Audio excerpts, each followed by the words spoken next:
Hi beautiful people, welcome back to my YouTube channel. This is me guys, Sri Sanwin. You are watching Sun Non-Stop. तो guys, I'm back with another amazing video. आज की जो हमारी video India Pakistan का conflict हुआ, ठीक है, war के ऊपर, मतलब सिचुएशन वॉर ही थी और उसके बाद सीज फायर हो गया, चलो अच्छा हो गया।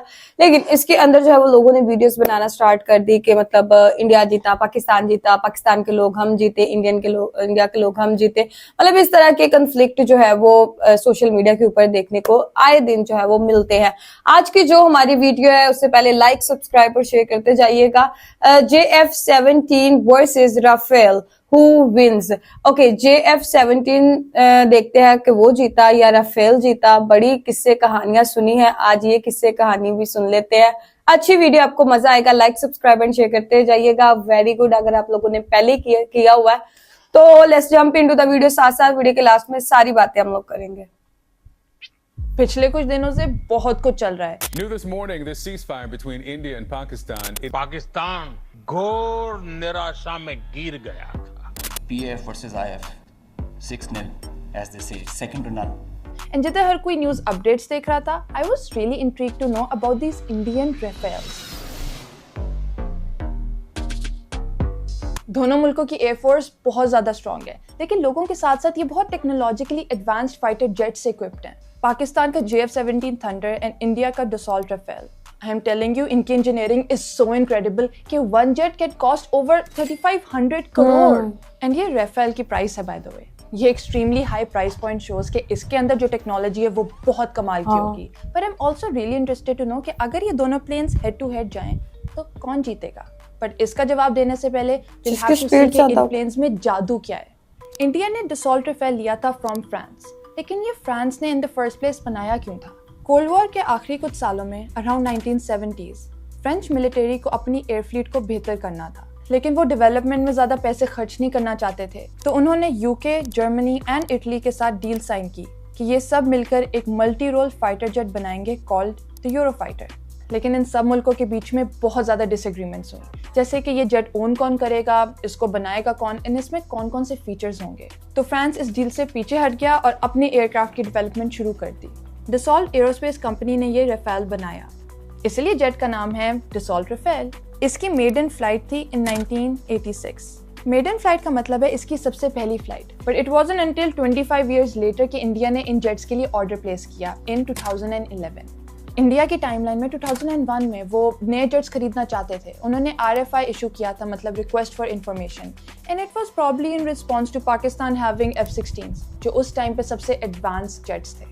So fast forward to 2015 and Modi visits France and agreement signed हुई to purchase 36 Rafale in flyaway conditions. And अगले साल in 2016 7.87 billion euros, मतलब 59,000 करोड़ इंडियन रुपीस के उन्होंने 36 जेट्स खरीदे। लेकिन अगर पाकिस्तान के पास F-16s थे तो why did they deploy JF-17s? 1990s में पाकिस्तान अपनी फ्लीट को मॉडर्नाइज करना चाहता था, लेकिन पेस्लर अमेंडमेंट में US सैंक्शंस लग गए थे एंड F-16s की डिलीवरी ब्लॉक हो गई। इससे पाकिस्तान काफ़ी ज़्यादा वनरेबल था क्योंकि इंडिया ने ऑलरेडी सुखोई Su-30 MKI जैसे एडवांस जेट्स एक्वायर कर लिए थे। पाकिस्तान के पास उस टाइम सिर्फ ageing Miraj 3 and 5 and F-7s थे, and they needed low cost modern multi role fighter jets जो वो खुद डेवलप करें ताकि फॉरेन पावर्स की एम्बार्गोस का रोला ख़त्म ही हो जाए। तो उसके लिए एक स्ट्रेटेजिक पार्टनरशिप बनी with China, the Chengdu aircraft corporation CAC and Pakistan aeronautical complex PAC। इन दोनों ने मिलकर JF-17 डिजाइन किया, जो कि एक effective, locally maintain and affordable jet था। ये लोग करोड़ों की बातें करते हैं और कहते हैं अफोर्डेबल। इसकी मेडन फ्लाइट हुई इन 2003 एंड 2010 में ऑफिशियली पाकिस्तान एयरफोर्स के अंडर सर्विस में आ गया। अब दोनों मुल्कों के पास top of the line jets हैं, बट हु विल विन? अब फाइटर जेट्स की कोर पे हमारे पास है the engine, the power house, जो बताता है कि इस एयरक्राफ्ट का क्लाइम रेट, स्पीड, मैन्यूवरेबिलिटी, मतलब वो कितनी आराम से टर्न कर सकता है, एंड एंड्योरेंस बताता है। राफेल 2 टर्बोफैन इंजन से पावर्ड है जो 17,000 पाउंड्स ऑफ थ्रस्ट प्रोड्यूस करता है। थ्रस्ट वो फॉरवर्ड फोर्स है जो इन प्लेन्स को एक्सेलरेट करने में हेल्प करता है। एंड ट्विन इंजन की वजह से अगर एक इंजन फेल कर भी जाता है तो उसके पास दूसरा इंजन होगा ताकि वो घर वापस जा सके, मतलब सर्वाइव वो बेहतर कर सकता है। इतनी ज्यादा थ्रस्ट की वजह से वो सबसोनिक से सुपरसोनिक स्पीड पे बहुत तेजी से जा सकता है, मतलब speeds greater than the speed of sound, जो dog fights and surprise retreats के लिए बहुत बड़ी एडवांटेज है। JF-17 on the other hand एक सिंगल इंजन से पावर्ड है जो 18,000 पाउंड्स ऑफ थ्रस्ट प्रोड्यूस करता है। ये बात समझना काफ़ी ज़रूरी है कि इन 2023 पाकिस्तान में इस जेट का एक न्यू वेरिएंट रिलीज़ हुआ था कॉल्ड द JF-17 Block 3। इस मॉडिफिकेशन की वजह से अब ये jet 19,000 pounds of thrust produce कर सकता है। सिंगल इंजन डिज़ाइन ज़्यादा कॉस्ट इफेक्टिव होते हैं और उनको मेंटेन करना भी आसान होता है, और ट्विन इंजन्स की रिडंडेंसी भी काफ़ी ख़त्म हो जाती है। लेकिन that's talking about extreme power. Usually combat zones में इतनी एक्सट्रीम पावर इस्तेमाल नहीं होती है, एंड द ब्लॉक 3 वेरिएंट इन दोनों जेट्स के बीच में गैप और कम कर देता है। अब the engine is one thing. जब हम प्लेन्स की बात करते हैं तो we are all interested to know कि ये कितना तेज चलता है, कितना ऊंचा चलता है और कितनी देर तक चल सकता है। राफेल की top speed is Mach 1.8। Mach का मतलब है कि वो स्पीड ऑफ साउंड से कितना ज्यादा तेज है, जो कि नॉर्मल कंडीशंस में 1235 किलोमीटर पर आवर होती है। Mach 1 means equal to the speed of sound and Mach 2 means twice the speed of sound. तो राफेल की मैक 1.8 का मतलब है काफी ज्यादा तेज। इन JF-17 की टॉप स्पीड मैक 1.6 तक जाती है। दोनों प्लेन्स की सर्विस सीलिंग इज 50,000 फीट, मतलब मैक्सिमम हाइट जिस पर ये प्लेन्स जा सकते हैं। एंड इस चैनल को भी उड़ने दें by hitting that subscribe button. Service ceiling बढ़ा दो। And then there is combat radius कि प्लेन कितना दूर तक ट्रैवल कर सकता है, मतलब बेस से मिशन एंड देन वापस। राफेल का combat radius is around 1850 kilometre and JF-17 का around 1200 kilometre. So when it comes to overall operations, Rafale ज़्यादा तेज है एंड ज़्यादा डिस्टेंस भी कवर कर सकता है। लेकिन सिर्फ अकेला प्लेन नहीं होता when it comes to actual combat missions. आपके प्लेन के इर्द गिर्द there so much happening, there is enemy planes, missiles, bombs, तो आपका रेडार सिस्टम बहुत ज़्यादा ज़रूरी होता है। राफेल का रेडार मल्टीपल टारगेट्स को साइमल्टेनियसली ट्रैक कर सकता है, ओवर 40 टारगेट्स एक ही टाइम पर, मोर देन 200 किलोमीटर्स अवे। वो इनमें से 8 को साइमल्टेनियसली अपने एयर टू एयर मिसाइल से टारगेट भी कर सकता है। एंड उसका स्पेक्ट्रा इलेक्ट्रॉनिक वॉरफेयर सूट जो दुनिया में सबसे बेहतरीन माना जाता है, उससे वो 360 degree threat detection, radar jamming and missile approach warning systems देख सकता है। JF-17 Block 3 on the other hand, उसका रेडार एक टाइम पर 8 टारगेट्स ट्रैक वहाँ 40 when it comes to jamming, Rafale ज्यादा रेजिस्टेंट है than JF-17। So radar duel में राफेल ना सिर्फ JF-17 को पहले देख लेगा, लेकिन पहले लॉक भी कर लेगा। डायमेंशंस में JF-17 राफेल से छोटा जहाज है। राफेल की length is 15.3 metres, wing span is 10.9 metres and height is 5.3 metres. And JF-17 की length is 14.93 metres, wing span is 9.45 and height is 4.7। अब बात थोड़ी समझ आना शुरू होती है कि राफेल का बड़ा साइज है तो वो ज्यादा फ्यूल और ज्यादा वेपन्स कैरी कर सकता है, तो उसकी रेंज और मिशन की वर्सेटिलिटी काफी बढ़ जाती है। JF-17 का स्मॉलर फ्रेम उसकी पेलोड एंड फ्यूल कैपेसिटी को लिमिट कर देता है, बट इसकी वजह से वो ज्यादा एजाइल है और वो मैन्यूवर ज्यादा आराम से कर सकता है, जिसकी वजह से JF-17 क्विक रिस्पॉन्स मिशंस के लिए ज्यादा बेहतर है। लेकिन राफेल भी एडवांस एरोडायनामिक्स का इस्तेमाल करके अपनी एजिलिटी काफी बढ़ा देता है। वेपन्स की बात करें तो राफेल के पास 14 हार्ड पॉइंट्स हैं, मतलब वो extensive mix of air to ground and naval strike weapons रख सकता है। एंड सबसे इम्पोर्टेंट, वो meteor beyond visual range missiles के साथ कंपैटिबल है, जिसकी range is over 150 kilometres and ये दुनिया का सबसे बेहतरीन एयर टू एयर मिसाइल माना जाता है। उसका एक एक्टिव रेडार सीकिंग है विद नो एस्केप जोन, जो F-16s के AIM-120 या JF-17s के PL-12 से काफ़ी बड़े हैं। क्लोज कॉम्बैट के लिए राफेल माइका मिसाइल्स कैरी करता है, जो दोनों IR and raider guided variants में आते हैं, making them very deadly in dog fights. दूसरी तरफ JF-17 के सिर्फ 9 हार्ड पॉइंट्स हैं, जो यूजुअली PL-12 BVR मिसाइल के साथ आर्म्ड होते हैं, जिसकी रेंज 100 किलोमीटर्स है, shorter and less manoeuvrability than the meteor. जब वेट की बात होती है तो राफेल का empty weight is 10,300 kg and maximum take off weight is 24,500 kg। Empty weight का मतलब है कि प्लेन का अपना वेट कितना है एंड टेक ऑफ वेट का मतलब है कि वो कितना मैक्सिमम वेट कैरी कर सकता है। इससे नजर आ रहा है कि राफेल अपने वेट से कोई डबल वेट कैरी कर सकता है। JF-17 का empty weight is 7,965 kg and maximum take off weight is 13,500 kg। JF-17 का लाइटर वेट इसलिए क्योंकि it has a single engine design, जहां राफेल के ट्विन इंजन डिजाइन है। एंड JF-17 क्योंकि ज्यादा वेट कैरी नहीं कर सकता है, तो उसके वेपन हार्ड पॉइंट्स भी राफेल के मुकाबले कम है। मैंने इस वीडियो में कई बार मल्टी रोल बोला है।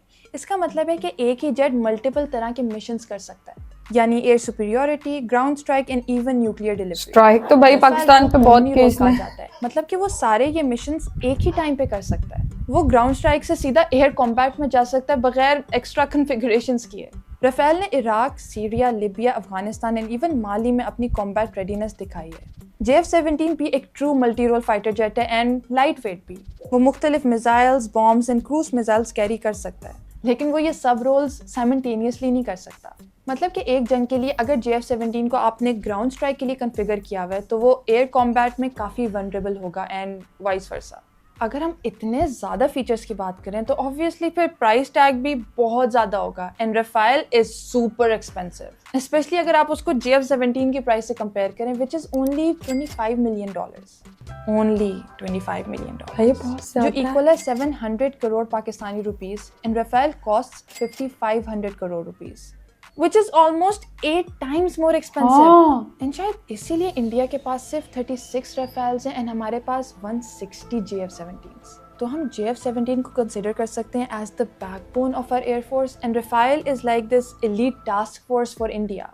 अब on paper Rafale is superior to the JF-17। वो ज़्यादा दूर तक जा सकता है, उसके मिसाइल ज़्यादा तेज़ जा सकते हैं और वो ज़्यादा तेज़ी से रिएक्ट कर सकता है टू थ्रेट्स। लेकिन क्योंकि पाकिस्तान के पास JF-17 ज़्यादा है तो वो एक राफेल के लिए मल्टीपल JF-17 इस्तेमाल कर सकते हैं। एंड जो भी मैंने आपको नंबर्स बताए वो मैक्स लिमिट के नंबर्स हैं। जैसे आप गाड़ी कभी भी मैक्सिमम स्पीड पे नहीं चलाते तो प्लेन्स भी इस तरह मैक्स कैपेसिटी पे नहीं चल रहे होते। तो on ground realities wait no, in air realities things are very different. अब लड़ाई की सूरत में एक प्लेन की बात थोड़ी होती है, पूरे स्क्वाड्रन, पूरे फोर्स की बात होती है कि वो मिल के कैसे काम करते हैं। I am not a supporter of this fight. मेरा बस चले तो हम सब दोस्ती कर लें और एक साथ मिलके प्रोग्रेस करें, लेकिन क्रेडिट देना चाहिए when it's due. Rafale is the crown jewel of the Indian air force but it's still just a plane. Depend ये करता है कि उसको चला कौन रहा है। It's not the ride, it's the rider. What do you think? इन दोनों जेट्स के कंपटीशन में कौन जीतेगा? No weapons allowed, okay, only a friendly competition. I hope you're all safe, आप सब खुश रहें and keep flying. Okay guys, बहुत अच्छी, बहुत कमाल की ये वीडियो थी। और जितनी भी अब तक जो है मैं राफेल और JF-17 के ऊपर वीडियोस बना चुकी हूँ, उन सब वीडियोस में से ये वीडियो बहुत अच्छी थी, जिसमें बहुत अच्छे से स्पेसिफिकेशंस को जो है वो डिटेल के साथ बताया गया और लड़की ने भाई कमाल कर दिया। बहुत अच्छी वीडियो थी। पाकिस्तान से, आई थिंक सो ये पाकिस्तानी लड़की है, लेकिन उसने ये नहीं देखा कि मैं पाकिस्तान से हूं तो मैंने JF-17 की ही तारीफें करते जाना। नहीं, मुझे ऐसे चैनल्स अच्छे लगते हैं, ऐसी वीडियोस अच्छी लगती है जहां पर ये नहीं देखा जाता कि हम लोग कहाँ से बिलोंग कर रहे हैं, हमने बस उसकी तारीफों के पुल बांधने हैं, उसकी चीजों के पुल बांधने हैं। नहीं, बल्कि ये देखा जाता है कि जो सही है, सही का साथ और सच का साथ देना। राफेल जो है वो बहुत अच्छा है, बहुत कमाल का है और वो ज्यादा वेट भी कैरी कर सकता है, उसका खुद का भी वेट है। उसके बाद जो है वो यार वो 40 उसके इर्द गिर्द अगर कुछ जहाज वगैरह होंगे, फाइटर जेट्स होंगे, उनको डिटेक्ट कर सकता है, उनको टारगेट कर सकता है। वहीं पर जो है JF-17 सिर्फ जो है वो 7 से 8 प्लेन्स फाइटर जेट्स को जो है वो डिटेक्ट कर सकता है। लाइक बहुत ही बड़ा ये चीज, नंबरों का फर्क आ गया ना इसमें। तो मानना पड़ेगा कि राफेल जो है वो JF-17 से बहुत पहले के एडवांस लेवल की आगे की चीज है। तो बहुत अच्छी, बहुत कमाल की वीडियो थी और राफेल का मानना पड़ेगा। सुना था, मतलब इसके बारे में वीडियोस भी देखी थी, लेकिन आज जो है वो सही डिटेल के साथ मुझे हर चीज जो है वो क्लियर हुई है। बहुत मजे की वीडियो थी, बहुत कमाल की वीडियो थी। और कभी ये भी नहीं हो सकता ना कि वहां पर JF-17 ज्यादा कर दो एक राफेल के जो है वो मुकाबले में, लेकिन नहीं, ऐसा हो नहीं सकता ना, बिकॉज हर चीज के अपने असूल तरीके होते हैं। तो इसकी स्पीड भी बहुत ज्यादा है JF-17 से, जो है वो JF-17 की 1.6 है स्पीड और राफेल की 1.8। लाइक स्पीड ऑफ साउंड से भी ज्यादा। धुनी में मतलब समझ नहीं थी पा रही, लास्ट टाइम मुझे लोगों ने बताया कि इसका मतलब ये होता है कि साउंड की स्पीड से भी जो है ना वो ज्यादा या बराबर के तौर पर ये जो है वो चलता है। तो मैंने कहा यार बड़ी अच्छी बात है। मतलब राफेल ओवरऑल देखा जाए, अगर उन्होंने इतना पैसा लगाया है, हाल क्या है, क्वांटिटी में कम हो सकते हैं लेकिन क्वालिटी में नंबर 1 है। एक जिसे कहते हैं ना हीरा है इंडिया के पास। बहुत कमाल की है ये वीडियो। और अगर कभी जंग हो जाती है तो राफेल यूज हो जाते हैं तो भाई सफाया हो जाना था। तो गाइज, आप लोगों को आज की वीडियो कैसे लगी? वीडियो को लाइक, सब्सक्राइब एंड शेयर करते जाएगा। चलिए कैसे मिलते हैं आपको नेक्स्ट वीडियो के अंदर। Bye bye guys.